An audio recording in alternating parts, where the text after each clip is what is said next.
Hello, guys. Thanks for coming to Politics and Life. This is Jordan. Hope you're having an amazing night.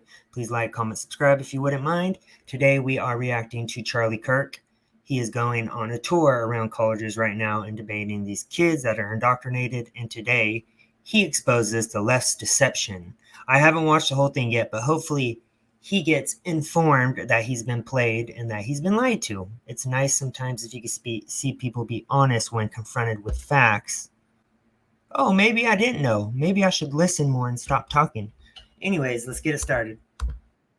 You create a company that's like close to being a fascist, and then like Okay. How am I? Sorry. Let's go through this. How am I a fascist? dude, like Can you name one thing I believe that's fascist? you believe that like you on shit. But I'm such a bad fascist. I let the people who disagree in open mic to talk to me for 2 hours uninterrupted. Okay, I'm an awful fascist. I'm more like a free speech liberal of the 1970s, not a fascist. But let me know which position you guys like for the reaction. I wanted to try all those to show you. But isn't it insane that it's like the usual, almost every video he uploads when he's like trying to talk to these people and have a civil conversation, the first thing they always say is, "Oh, you're a fascist."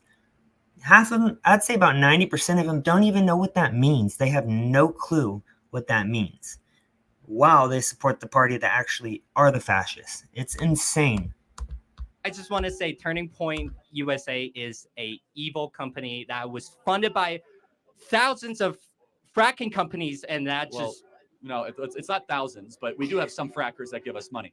But and then all it is making the rich more rich. Fascism to fracking. That's all it is. That's all it is. Okay, again, I'm happy to have a debate. I can see you're getting kind of fired up. I'm sorry. So, but why are we evil? Like we're having a nice discussion. Because all of a sudden you're calling me like because a fascist. It seems like you just want the rich get even more rich.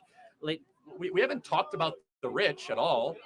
I mean, so you don't even know my positions on this stuff at all. And by the way, just so we're clear, the wealthiest counties in the country all vote for Democrats. You know that, right? Yes, he should know that. We have everyone in Hollywood.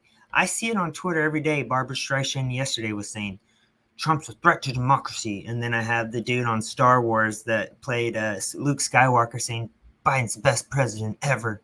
These people are all in for Biden. So it's the complete opposite of what this guy's saying, sadly.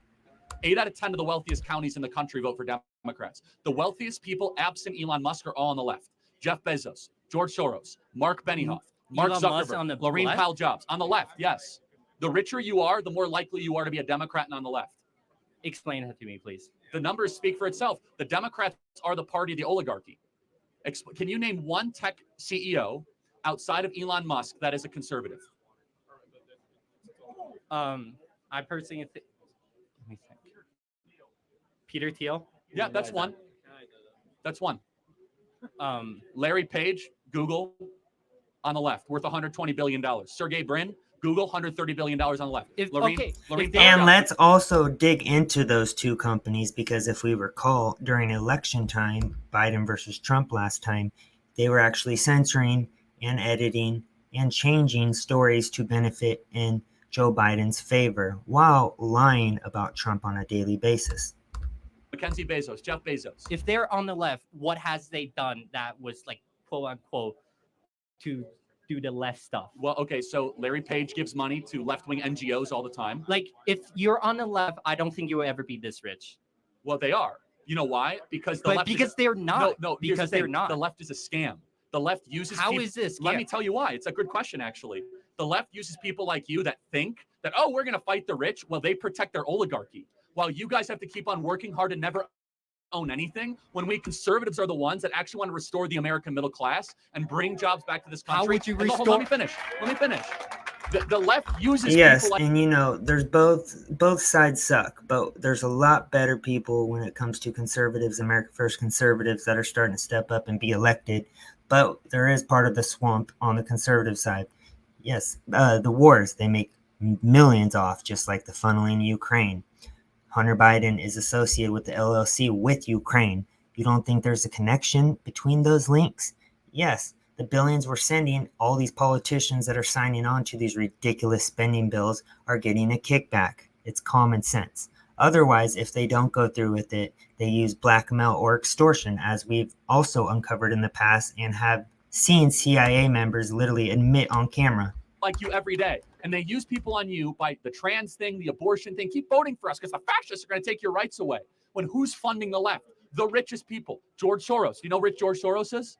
Who is funding? Dude, I have never seen a leftist organization come to campus spreading their propagandas. Because the whole Antifa, BLM. No, it's not. It's liberal. Left. There is a clear-cut difference between a leftist and a liberal. You're coming after this in a good way because I'll just say Democrat politics, okay? Okay. Almost every major, powerful, wealthy person in the country, over $100 billion in net worth, with the exception of one person, Elon Musk, is on the cultural left and gives money to the left. Mark Zuckerberg gave $400 million in the 2020 election to help get Joe Biden reelected. And remember, he helped censor the Hunter Biden laptop and also donated billions or millions or billions, I don't know which one, to block ads, to put out wrongful information, and to block people who are trying to come out with stories about COVID, the vaccines, everything.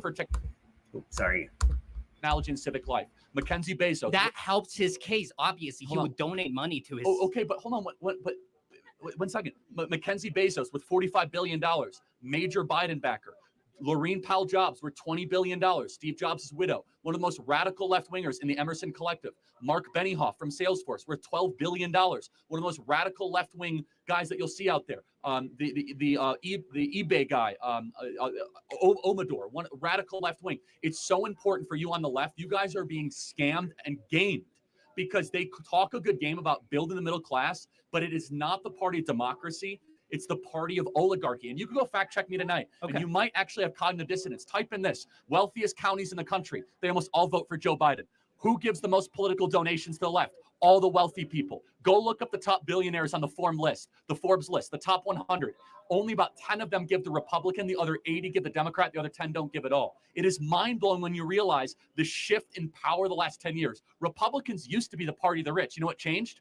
We nominated a class traitor as our nominee, Donald Trump. As soon as Donald Trump became our nominee, all the billionaires said, we don't want him anymore. He talks about things we don't like. He wants to end the wars, close the border, bring jobs back to this country.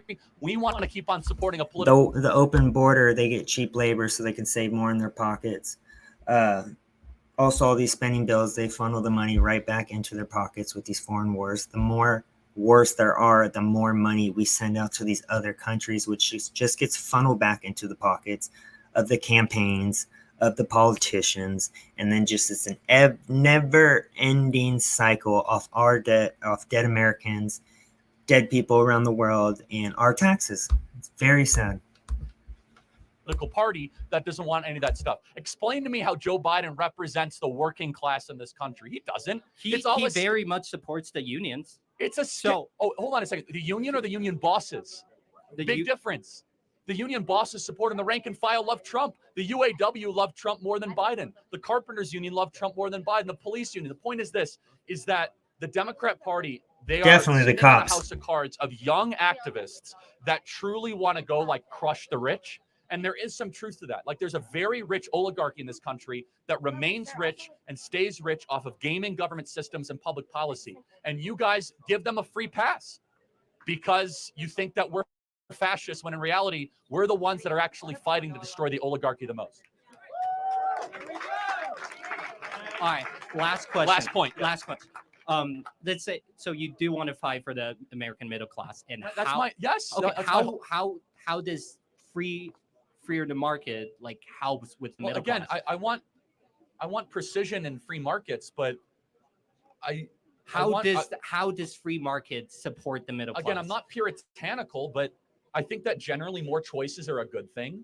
I think that generally supporting entrepreneurs is positive, but I think that mass immigration is really bad for American workers. There's no mass immigration. Well, first of all, how many people are... Wow. Let's be very clear with that. The last 35 months, we've had consistently 35 months straight broken the previous record of illegals coming across the border. So for 35 months, it might be even 36 at this point. It's been a minute since I checked, but 36 continuous months of record-breaking illegals crossing our border.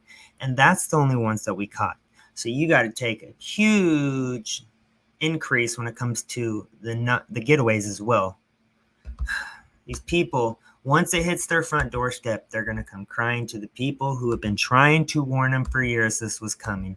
Well, you're right. What There is mass- mass invasion, but Why? how many people are coming across the southern border every day? I don't know, but like, no, I'm it's not actually genuinely curious. Can you guess? okay. On what time frame? Wow. Every day. 500. Yeah, it's at its low point. It's at 10,000 right now. It was 15,000 last month. So what is that annualized? Let's play that out. A lot. Yeah, that's a lot. Yeah. So that's mass immigration, right? How many green cards do we give out every year? He has no clue. Probably a lot. Yeah, a lot. About Yeah. 1.2 million. Well, right? what's wrong with giving out green I'm cards? not saying anything wrong. No, you said there's no mass migration. So I'm just Okay. trying to tell you, we do have mass migration, right? Okay. We have 3 million on the southern border, and then we have 1 million green cards, Mhm. right? That's 4 million a year, right? Which is basically bigger than most US states. Now, everything comes with a cost. When you have mass migration, you're going to get lower wages. But that means you're going to disenfranchise American workers. What are you studying computer science? Yeah, I am. Just Okay. like when it has to do with machines, AI taking over, they're putting up these machines now that eliminate jobs from actual humans, or they hire cheap labor, like Tony Fine Foods, the warehouse industry that is hiring thousands of illegals because they're also going to be paid cheaper labor as well. Americans are getting screwed in every single way. So you're an American born, I'm guessing, American raised. I don't want to. I wasn't, but Okay. I moved to the U.S. Okay. Well, you're an American now, I guess. I don't know. Maybe. Yeah, Or you're I on a am. Student visa. Okay. You're gonna now have to compete. You're kind of proving my point, but that's a separate issue. You're now gonna have to compete against foreign labor for your computer science jobs. I think we have a moral obligation to American-born workers to give them preference and priority and restrict the labor supply so that our computer science majors can have higher wages, not to have suppressed wages so some tech CEO can bring in a bunch of Indians and suppress their, nothing against Indians, but just, bring down their wages. Personally, I just think that like if you came to America and then receive a green card, I think you get to work however you want. Like, Okay, I think that American-born citizens and then should there be given. shouldn't be a priority because they're American citizens. Well, as long as you're This is a typical response from a person who looks and sounds privileged, like they've never really had to work hard in their lives, like parents paid for them to go to a really nice, world-renowned school to just kind of just run the schools now as little kids do. It's insane. Insane way to think. We're different. I actually think you must have priority to your own citizens, or else you don't have a government. You have something else. If you don't have a priority to your own people, I don't know what you have. You have a colony, not a country. You're just a big economy. Mhm. And that's fine if that's your position. By the way, your position is held by the ruling elite, where I think that we should have a country, not just a colony, where the American-born citizens should be given preference over foreigners. Nothing against foreigners. I think they're nice people, but the Americans should be given first preference. And by the way, any sane country believes that. We're like the only country in the world that says, and certain European countries, come on in and take whatever you want. All right, guys, that is it for that. I hope you guys enjoyed it. Please like, comment, subscribe. Have a great night. Peace.